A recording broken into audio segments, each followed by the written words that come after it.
Assalamualaikum warahmatullahi wabarakatuh. Waalaikumsalam warahmatullahi wabarakatuh. Minggu yang lalu kita sudah belajar tentang inflasi. Masih ingat inflasi adalah suatu kondisi di mana terjadi kenaikan harga barang secara terus-menerus yang diakibatkan oleh banyaknya jumlah uang yang beredar. Biasanya kenaikan pada saat terjadi inflasi itu adalah kenaikan satu macam barang yang mengimbas kepada kenaikan harga barang yang lain. Contohnya, ketika terjadi kenaikan harga BBM, maka harga-harga barang yang lain pasti ikut naik. Karena apa? Kenaikan satu macam harga barang saja yang tidak diikuti oleh kenaikan harga barang yang lain itu tidak dikatakan sebagai inflasi. Contohnya, ketika tidak musim mangga, harga mangga pasti mahal. Tetapi mahalnya harga mangga tidak akan pernah diikuti oleh kenaikan harga barang yang lain. Pada kondisi seperti itu tidak dikatakan sebagai inflasi. Jadi inflasi adalah suatu kondisi di mana terjadi kenaikan satu macam barang kemudian diikuti oleh kenaikan harga barang yang lain. Macam-macam inflasi, yang pertama ada inflasi yang terjadi karena kenaikan permintaan atau demand pull inflation, di mana terjadi inflasi itu karena adanya kenaikan permintaan akan suatu barang. Contohnya, ketika terjadi panen, biasanya banyak promosi apa? Sepeda motor. Kenaikan harga barang semacam sepeda motor pada saat panen raya itu adalah inflasi yang terjadi karena kenaikan permintaan. Kemudian ada inflasi yang terjadi karena kenaikan biaya produksi.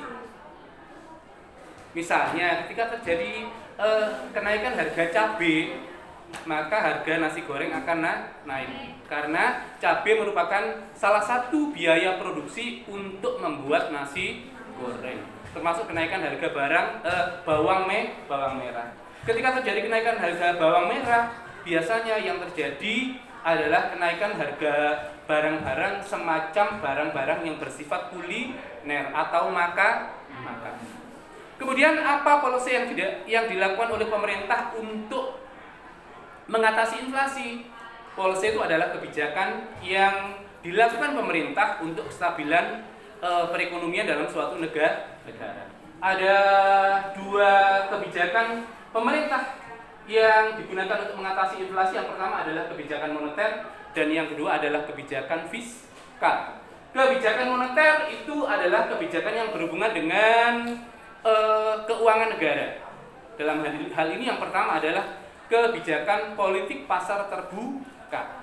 Politik pasar terbuka yang dilakukan pemerintah adalah menjual surat-surat berharga. Jadi surat-surat berharga itu dijual kepada masyarakat untuk mengatasi inflasi.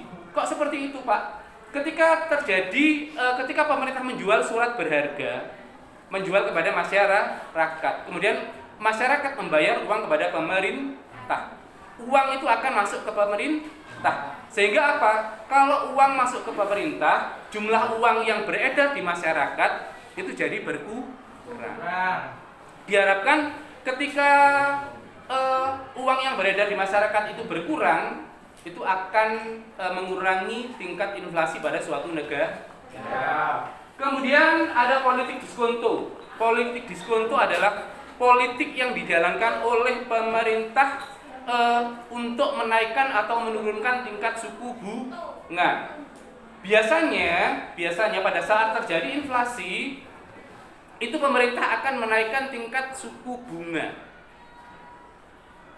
Kalau pemerintah menaikkan tingkat suku bunga, masyarakat lebih suka menabung atau meminjam.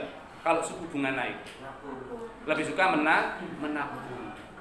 Agar apa? Kalau suku bunga dinaikkan, agar masyarakat suka menabung di bank. Sehingga diharapkan uang itu akan masuk di bank. Sehingga jumlah uang yang beredar di masyarakat itu jadi berkurang. Intinya bahwa kebijakan-kebijakan ini adalah bagaimana mengurangi jumlah uang yang beredar di masyarakat sehingga mengurangi tingkat inflasi. Kemudian ada kebijakan cadangan kas di mana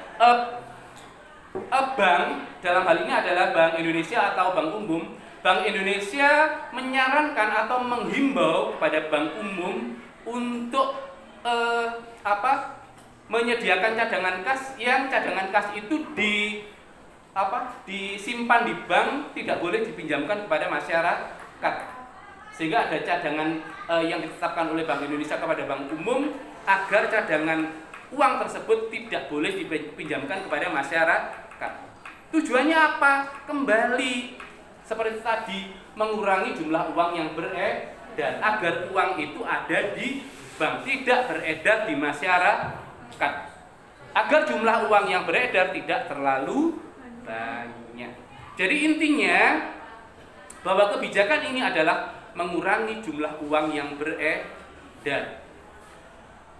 Pada saat kondisi perekonomian negara dalam tingkat inflasi yang besar, biasanya banyak promosi-promosi yang berhubungan dengan pinjaman masyarakat. Coba anak-anak sekarang kita mengacu pada kondisi di sekitar kita. Banyak promosi meminjamkan uang atau banyak promosi nabung. Pinjam. Iya toh? Gadaikan BPKB 15 menit cair. Hubungi KSP Citra Abadi. Kalau anak-anak melihat di sekitar kita banyak bank titil berkeliaran, mekar ya.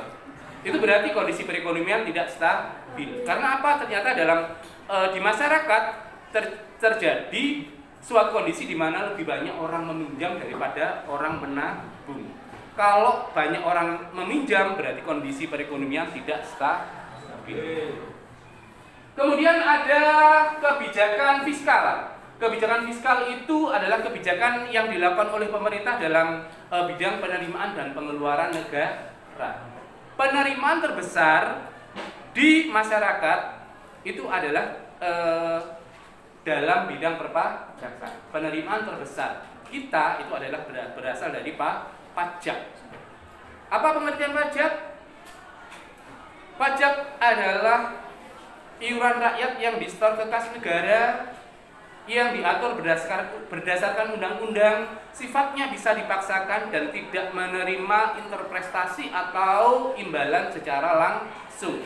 Jadi ketika kita membayar pajak, imbalannya tidak secara langsung, tapi imbalannya adalah berupa hasil-hasil pembangunan.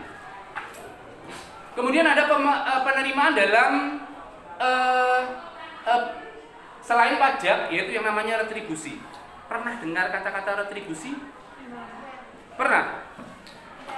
Tidak? Ada yang pernah, ada yang tidak.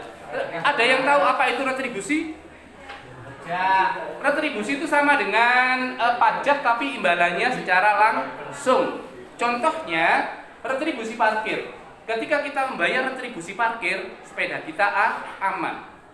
Retribusi penerangan jalan. Ketika kita membayar retribusi penerangan jalan, jalan kita jadi terang karena ada penerangan.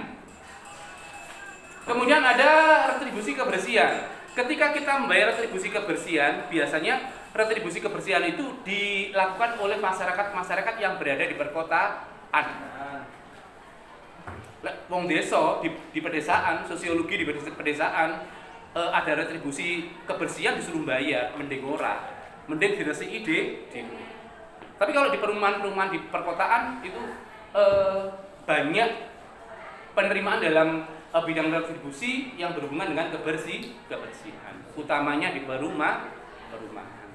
Kemudian ada penerimaan dalam bidang migas dan non migas, dan ada penerimaan yang bersifat hibah. Penerimaan hibah itu adalah penerimaan yang berasal dari masyarakat. Pemerintah tidak memiliki kewajiban untuk mengembalikan. Intinya apa? Pajak. Kalau pemerintah menarik pajak, uang itu masuk kemana? Ke pemerintah. Diharapkan apa? Kalau uang banyak masuk ke pemerintah, jumlah uang yang beredar di masyarakat itu jadi berkurang. dilarang. Untuk apa? Meringankan atau mengurangi tingkat inflasi pada suatu negara. Dua kebijakan baik itu kebijakan moneter ataupun kebijakan fiskal, tujuannya adalah mengurangi jumlah uang yang beredar di masyarakat. Pengeluaran negara ada pengeluaran rutin dan ada pengeluaran pembangunan. Pengeluaran rutin itu contohnya pengeluaran yang dilakukan pemerintah untuk membayar gaji pegawai, membelikan seragam pegawai, membelikan ATK untuk operasional sekolah, memberikan kegiatan operasional dalam bidang kesehatan, dalam pendidikan, dalam bidang sosial, dan lain sebagainya. Kalau penerimaan pembangunan, pengeluaran pembangunan adalah pengeluaran yang dilakukan oleh pemerintah untuk membiayai pembangunan yang bersifat insidental. Membangun jembatan, membangun jalan, membangun gedung-gedung sekolah, itu adalah insidental. Sifatnya itu pada waktu-waktu tertentu. Intinya anak-anak bahwa kebijakan yang dilakukan pemerintah ini adalah untuk menjaga kestabilan utamanya dalam bidang perekonomian. Karena apa? Perekonomian itu sangat amat penting dalam suatu negara. Kalau perekonomian itu baik, semuanya akan baik. Kalau perekonomian jelek, semuanya akan jelek. Termasuk di masyarakat. Walau ekonomi ini apik yo, rupane itu yo apik. Berbinar-binar. Lek utangnya akeh, halah rupane iso dadi burek. Dadi elik.